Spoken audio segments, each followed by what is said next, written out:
तो गाइस आज की जो टॉपिक है वो जो वैज्ञानिक लोग हैं मंगल ग्रह पर 3 अरब साल पुराने समुद्र तट की खोज की है। कहाँ पे? मंगल ग्रह पे। इसी के बारे में हम डिटेल से चर्चा करेंगे। चलिए देखते हैं।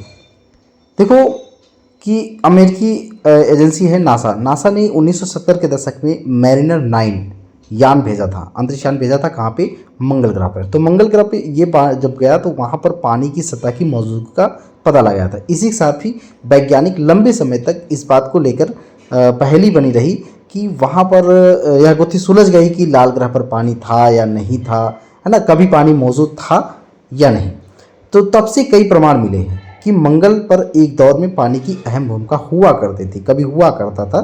जैसे एग्जाम्पल के लिए मंगल ग्रह के उल्का पिंड के अध्ययन से इस बात की जानकारी होती है कि 4.5 अरब साल पहले मंगल ग्रह पर पानी की मौजूदगी के सबूत मिले हैं।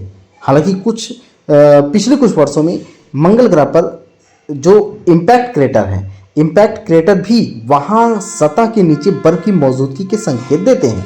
अब सवाल उठता है कि इम्पैक्ट क्रेटर होता क्या है। देखो, इम्पैक्ट क्रेटर दरअसल किसी क्षुद्रग्रह या उल्का पिंड के किसी ग्रह या चंद्रमा जैसी विशाल ठोस वस्तु की सतह से टकराने पर जो गड्ढा बनता है उसे इम्पैक्ट क्रेटर कहते हैं। अब आज के समय में क्या है, आज के समय में मंगल ग्रह पर इस बात की जानकारी के लिए बहुत ज़्यादा चर्चा है कि क्या वहाँ वास्तव में पानी कभी हुआ करता था, महासागर कभी हुआ करता था या नहीं। अगर मान लो वहाँ पर पानी था तो कब आया, कितनी मात्रा में है, कितने साल हो गए, कितने समय हो गया, इन सभी चीज़ों के लिए वैज्ञानिक लगातार इस चीज़ को, यानी कि लाल ग्रह पर कभी महासागर हुआ करते थे कि नहीं, इसकी कोशिश कर रहे हैं। देखो, PNAS पत्रिका में एक अध्ययन के माध्यम से इस बात की जानकारी मिली कि चीन और अमेरिकी के शोधकर्ताओं की एक टीम ने चीन के राष्ट्रीय अंतरिक्ष प्रशासन के मंगलयान झुरोंग से मिले डेटा का विश्लेषण किया है। यानी कि झुरोंग यान ही उनकी डेटा को विश्लेषण किया है और यह डेटा लाल ग्रह पर यानी कि मंगल ग्रह पर अरबों साल पुरानी संभावित तटरेखा के पास मौजूद चट्टानों के बारे में एक अभूतपूर्व यानी कि इंपॉर्टेंट जानकारी प्रदान करता है।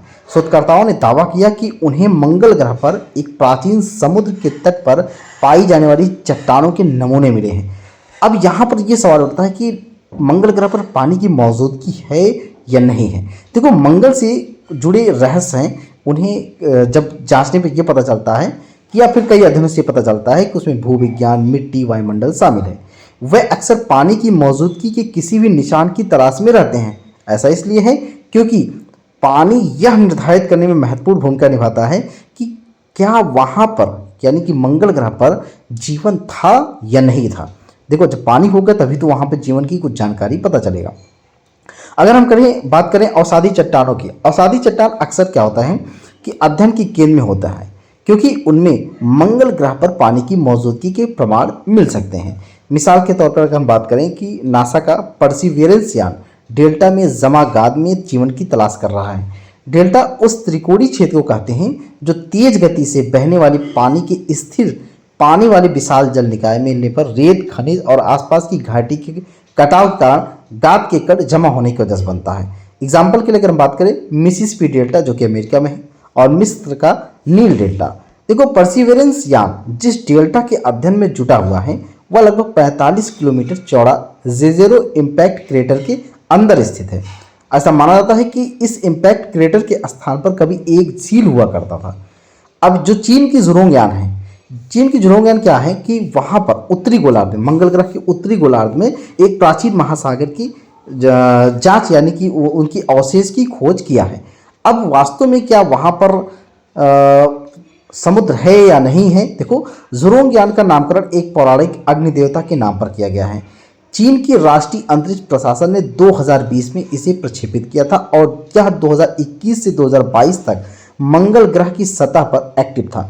झुरोंग लगभग 3300 किलोमीटर व्यास क्षेत्र में फैले यूटोपिया प्लेनेटिया में उतरा था जो मंगल ग्रह पर मौजूद सबसे विशाल ज्ञात इम्पैक्ट बेसिन है। अब जो झुरोंग है, झुरोंग मंगल ग्रह पर हजारों किलोमीटर के दायरे में फैली पैलियो शोरलाइन के पास के क्षेत्र का अध्ययन कर रहा था। पैलियो शोरलाइन की व्याख्या एक वैश्विक महासागर के अवशेषों के रूप में की गई है जो मंगल के उत्तरी गोलार्ध की एक तिहाई क्षेत्र में मौजूद था। इन्होंने सतह की 100 मीटर नीचे की अध्ययन जाके किया। देखो, यूटोपिया प्लेनेटिया में पाई जाने वाली चट्टानें उन चट्टानों से मेल खाती हैं जो समुद्र के बहने के दौरान गाद जमा हो जाती हैं। और जो यानी कि जब समुद्र बहता है तो वहाँ क्या होता है, गाद जम जाता है। तो ज़ुरोंग ने क्या किया, ज़ुरोंग ने घाटी के किनारे 1.3 किलोमीटर लंबी रेखा ट्रांसेक्ट के आसपास का डेटा कलेक्ट किया। ट्रांसेक्ट पैलियोसोर लाइन्स की लंबवत थी और इस अध्ययन से यह पता चल गया कि वहाँ किस तरह की चट्टानें मौजूद हैं और उनकी क्या कहानी थी। देखो, ज़ुरोंग ने ग्राउंड पेनिट्रेटिंग रडार की मदद से, किसे ध्यान रखना है, ग्राउंड पेनिट्रेटिंग रडार की मदद से 100 मीटर नीचे की संरचना का विश्लेषण किया। इस दौरान वहां मौजूद चट्टानों के कई विशेषताओं का पता चला, जिसमें उनका अभिविन्यास भी शामिल था। ग्राउंड पेनिट्रेटिंग रडार ने ट्रांसेक्ट के आसपास मौजूद चट्टानों में कई परावर्तक परतें पाई जो सतह से लगभग 30 मीटर नीचे तक दिखाई देती है, और ये सभी परतें पैलियोसोर लाइन से दूर बेसिन में गहराई में व्याप्त हैं। यह ज्यामिति बिल्कुल उसी तरह है जिस तरह पृथ्वी पर समुद्र के किनारे जमा गाद में होती है। अब ज़ुरोंग ने यूटोपिया प्लेनेटिया से जो डेटा इकट्ठा किया था, शोधकर्ताओं ने उसकी तुलना पृथ्वी पर जलाशयों में जमी गाद से जुड़े डेटा से की। उन्होंने पाया कि ज़ुरोंग ने जिन चट्टानों का अध्ययन किया था उनकी संरचना समुद्र के किनारे जमा तटीय गाद से एकदम मेल खाती थी। इसका मतलब ये साफ हो जाता है कि ज़ुरोंग लाल ग्रह यानी कि मंगल ग्रह पर मौजूद प्राचीन समुद्र तट का पता लगाने में बिल्कुल सफल रहा। अब सवाल ये उठता है कि ये पानी कितने समय पुराना है। देखो, मंगल के इतिहास में मंगल ग्रह का इतिहास है, मंगल ग्रह का इतिहास नोआचियन काल से यानी कि 4.1 से 3.7 अरब वर्ष पहले वहाँ पानी की मौजूदगी के संकेत तो मिले हैं। घाटी नेटवर्क और खनिज मानचित्रों के कच्ची छवियों के विश्लेषण से भी पता चलता है कि नोआचियन काल में मंगल की सतह पर पानी बहता था। हालांकि 3.7 से 3 अरब साल पहले की अगर हम बात करें तो यानी कि हेस्पेरियन काल के दौरान सतही जल के साक्ष्य कम है।